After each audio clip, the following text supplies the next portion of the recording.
Welcome to a new daily top Askreddit video. Today's topic: parents of bullies. When did you realize your child was a bully and how did you react? You should know that one of the major forming factors for bullies can be parents paying no attention at all, so the replies you get may be limited by that.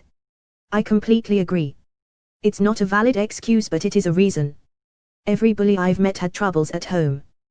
It wasn't always parents not paying attention, sometimes it was toxic parents paying too much attention, so they got criticized to the extent they took it out at school. Bullying is often more of a dysfunctional attempt at socializing than it is real sadism or manipulation. It depends on which bullying problems you're looking at, of course. But lots of it, like harassment, teasing, targeting peers that are perceived as weaker, is actually an attempt to force camaraderie with others by creating an us versus them environment. My son was a bully. First grade, I started getting noticed from his teacher that he was throwing sand at girls and stabbing people with a pencil. I talked to him and he had crazy first grade reasons, like she was being mean first. I told him it's not cool and to knock it off. Every teacher meeting I would tell them to let me know and I'll punish him.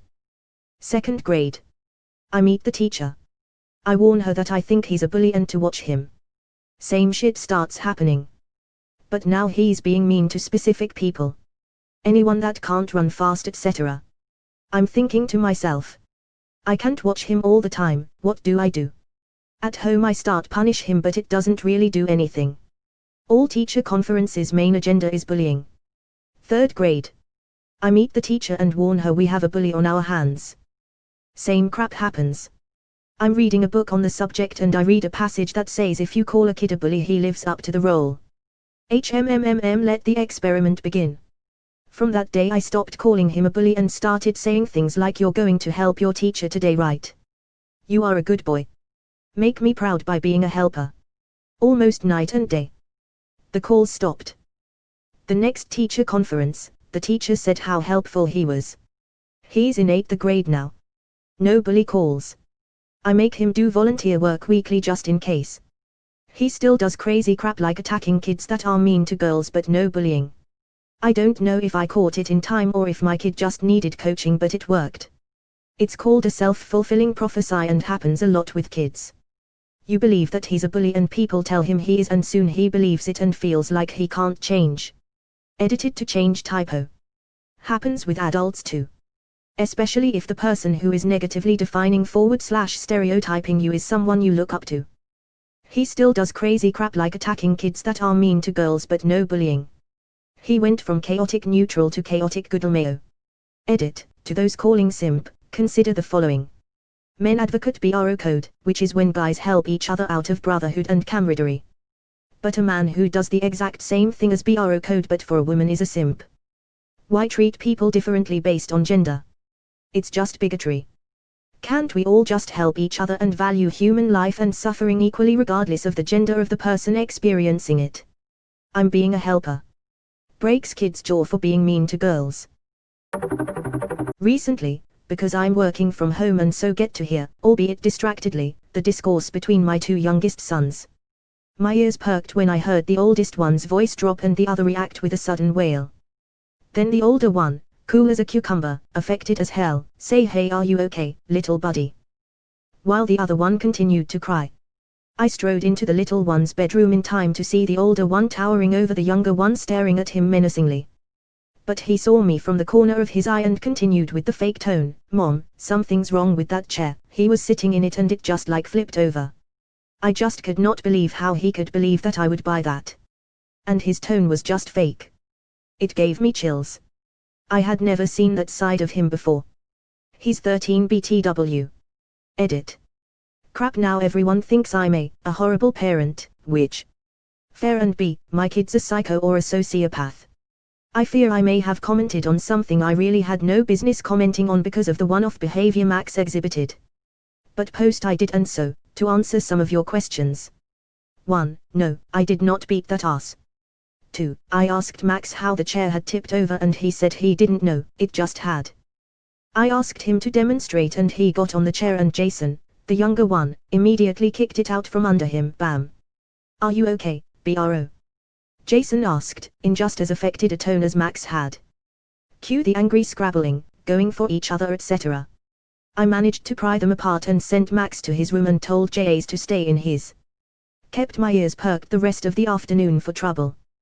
When I finished my work I asked Max to come to the study so we could talk and, almost as if he knew I was fishing for info, he offered it up. I only did that because he was being such a jerk about winning the game. He's always playing it, of course he got better than me. Had to take him down a notch. Literally. He laughed.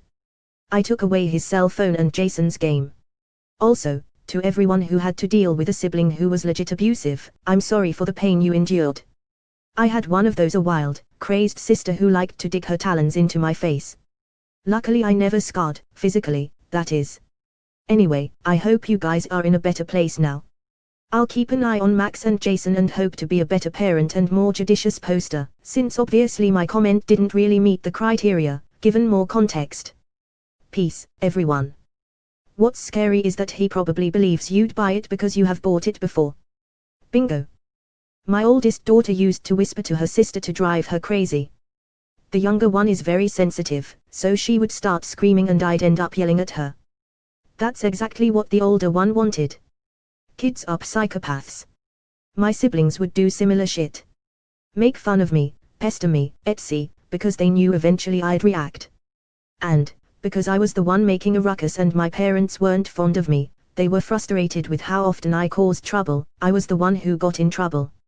Fucked up thing is, I just wanted to be left alone. I told everyone that. But, you know how that goes. My siblings had power and so they used it. I've tried to always be alert to the dynamic that the one who's yelling isn't the one who started it. Or the one the teacher catches whispering isn't the one who started the conversation. It's not easy, and I'm sure there were times I slipped. But I think my parents modeled that pretty well. Then, of course, you have to watch out for the kid who uses that against you, and against the sibling, by yelling and watching mom get mad at the other one. Mostly, I just tried to get to the bottom of it instead of reacting on the most visible stimulus. During this lockdown I have been tasked with raising my nephews in the absence of my BIL and sister as they are both doctors and we are following strict guidelines to remain separate. My eldest nephew had been bullying his younger brother and some kids over the internet. He was generally being a dick. I immediately realized that he was a bully but also hurting, but I didn't give him any excuses for his bad behavior. I made sure to be vocal and reprimand him every time he was crossing the line or being even vaguely inappropriate towards his brother. We started to have regular conversations on where his sour attitude was coming from, and at first it just seemed like he was born to be an asshole, but I persisted. After a while he opened up to me and he started to feel like he was being heard and was then able to explain to me that he felt like he was a disappointment to our family as we are all fairly academic and successful in our professional lives, and he was worried since he isn't so academically inclined. He was also insecure about his sexuality, because his voice was still childlike and not like his friend's /little brother, so he thought that made him gay. We obviously tapped into /worked on that homophobic thought, and was therefore being overly aggressive and macho. He felt like he was the ugly, dumb older brother who could never do right compared to his younger brother. He also felt insecure about his lack of hair growth, both facial and down below. I can honestly say that in the past few months he has been with me, he has drastically changed because I took the time to listen and give him all the love I had for him. I apologized for not making him feel more loved / not showing him how much I loved him and how important he was to me and his parents. We had a family Zoom chat with his parents and discussed all his frustrations and upsets with his parents, siblings and even me. We all agreed to praise him more and to view his achievements with enthusiasm and pride it deserved. We assured him that he will never ever be compared to anyone else again. Honestly, in a few months he went from being this annoying always badass kid to the kid I always knew he was deep down. He now is helpful, kind and very fun to be around. He has stopped bullying his brother, they not only get along but have started to be like friends, and we issued letters of apologies to the kids he was bullying. Initially he wanted to text them but I persuaded him to reconsider. All the kids were gracious enough to accept his written apologies. Sometimes kids need to be reminded loudly and often how loved and wanted they are. Edit, thank you all for your kind words. Honestly, kids sometimes need to hear from other family members how wonderful and loved they are. My sister and BIL were / are doing their absolute best, but sometimes parents are hard-headed and kids get frustrated. My nephew just needed someone vocal and willing to loudly speak up for him, and as long as I draw breath I will always speak up for him even if it means chastising my older sister. And FYI, I am an aunt. Aunts can be cool guys too. Edit 2. There is nothing wrong with my nephew medically, he's just a late bloomer. I am not a parent and have never really gotten any training or guidance on raising a kid, even how to temporarily raise one. I just started loving my nephew as he is and listened to him as a person. I've always loved him of course, but what I failed to do is see him completely. I used to just look at him as a kid that just needs to do what I tell him. Basically he was growing and we just didn't grow with him. In my mind he was still just a kid and not a young man in the making. I've now started to listen to him better, respect his voice, opinion and thoughts. I literally just treated him as I would like to be treated, with dignity, respect, and we started from there. If he acted like an ass I'd call it out, but I also made sure he heard way more than me chastising him. Round of applause for you. Don't underestimate the difference you have made for his future. Round of applause for my nephew for doing what few adults can do. He recognized his own hurt and the hurt he was causing, asked for help, even if I had to push him on it, and then fixed it so that he doesn't continue hurtful ways, and he did all of that at 15, which certainly deserves praise. Honestly, I am just so sorry that we failed him for so long, but I am also extremely grateful that he chose to not only forgive us but to love us despite it. As a family we have grown and learned that we all have different ways of feeling loved, and we have started to love each other in the way each of us needed.